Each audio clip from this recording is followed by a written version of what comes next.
ہیں، خاندانی شیعہ ہیں، دادا پردادا سے شیعہ ہیں، وزیر بھی رہے، پاکستان کی کئی پوسٹوں پر وزارتوں میں رہے۔ پچھلے دنوں انہوں نے مجھ سے کہا کہ جی میں سجدہ نہیں رکھتا، کیونکہ نبی نے خاک پہ سجدہ، کربلا تو نبی کے بعد ہوئی ہے، تو نبی نے پھر خاک پہ سجدہ تو نہیں کیا ہوگا، وہ تو کربلا کے بعد خاک آئی ہے۔ میں نے کہا یہی آپ کی غلط فہمی ہے۔ اور اچھا اس ٹائپ کے جو لوگ ہیں نا، ان کے مزاج میں بولنا ہے، سننا نہیں ہے۔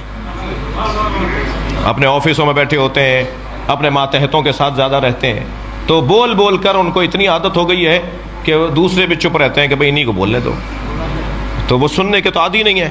تو خدا کے لیے اچھا الحمدللہ اس وقت ہماری یہ پوزیشن بھی ہے کہ پاکستان کے جرنل، پاکستان کے وزراء، پاکستان کی شخصیات، تھوڑا سا دل ان کا ہمارے اوپر آیا ہوا ہے، تو ہم بھی اپنا کام پورا کر رہے ہیں۔ تو وہ کہنے لگے جی میں سجدہ نہیں رکھتا۔ تو میں نے کہا آپ شیعہ نہیں ہیں؟ کہنا شیعہ ہوں، کھلا شیعہ ہوں، عزادار ہوں، ماتمی ہوں، گھر کی عزاداری ہے، خاندانی عزادار ہوں، خاندانی شیعہ ہوں، سجدہ نہیں رکھتا۔ میں نے کہا کیوں نہیں رکھتے؟ کہنے نبی نے کس پر کیا ہوگا سجدہ؟ میں نے کہا خاک پر۔ کہنے کربلا تو نہیں تھی؟ میں نے کہا کربلا تھی، کربلا تو حضرت آدم کے زمانے سے ہے، کربلا کی زمین پر تو حضرت آدم کو اللہ نے بھیجا، حضرت نوح کو بھیجا، حضرت ابراہیم کو بھیجا، ہر نبی کو کربلا بھیجا، اور ہر نبی کا ایک قطرہ صحیح کربلا میں گرایا، ٹھوکر لگی، سر پھٹا، گھٹنا چھلا، پیر کے انگوٹھا چھلا، خون کا ایک قطرہ ضرور نکلا ہے ہر نبی کا۔ اور جب وہ پوچھتے تھے یا اللہ ہم سے کوئی خطا ہوئی ہے؟ کہ نہیں خطا نہیں ہوئی، حسین کا خون یہاں گرے گا، تمہارا ملا رہا ہوں۔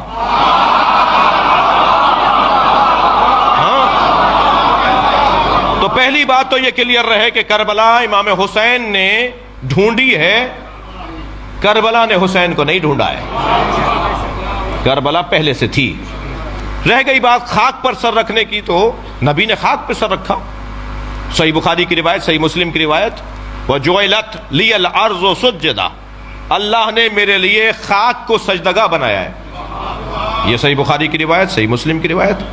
محدث دہلوی تو شرح صحیح بخاری کے اندر حاشیے میں لکھتے ہیں کہ جو شیعہ حضرات ٹکیا بنا کر اس پہ سر رکھتے ہیں نماز میں، سجدے میں، شیعہ حضرات جو مٹی کا ڈھیلا رکھتے ہیں، یہ نبی کی سنت پہ عمل کرتے ہیں۔ جی ہاں، صحیح بخاری کی شرح میں لکھا ہوا ہے کہ شیعہ نبی کی سنت پہ عمل کرتے ہیں۔ تو خاک پر سجدہ تو سرکار بھی کرتے تھے۔ پھر میں نے ان کو ایک مولا علی کا فرمان سنا دیا، جس کے بعد ان کا پیغام آیا کہ جی اب کلیئر ہو گیا اور اب میں سجدہ رکھا کروں گا۔ وہ یہ کہ مولا علی سے پوچھا گیا یا علی، ہر رکعت میں قیام ایک ہے، رکوع ایک ہے، سجدے دو کیوں ہیں؟ فلسفہ احکام، مولا سجدے دو کیوں ہیں؟ تو مولا نے قرآن کی آیت پڑھی کہ سجدے دو اس لیے ہیں کہ جب تم پہلا سر سجدے میں رکھتے ہو، پہلے سجدے کے لیے سر رکھتے ہو خاک پر، تو قرآن پکار کر کہتا ہے منہا خلقناکم، تم اسی مٹی سے بنے ہو۔ اور جب دوبارہ سر رکھتے ہو تو آیت آگے بڑھتی ہے وَفِيهَا نُعِيدُكُمْ، اسی مٹی میں واپس جاؤ گے۔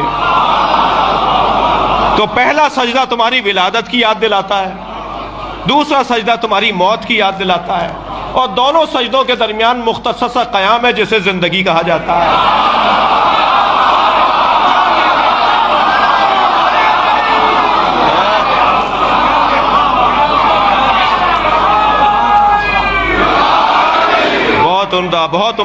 بہت شکر گزار ہوں۔ بس ایک جملہ میرا بھی اس میں، مولا کا فرمان یہاں رک گیا۔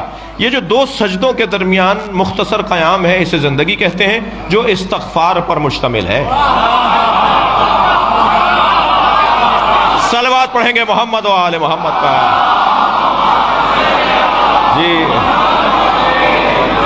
جی مولانا، پہلا سجدہ ولادت کی یاد، دوسرا سجدہ موت کی یاد۔ خاک پر سر رکھو گے تو یاد آئے گا مٹی سے بنے ہو۔ مولا علی نے فلسفہ بیان کیا، خاک پر سر رکھو گے تو یاد آئے گا مٹی میں واپس جانا ہے۔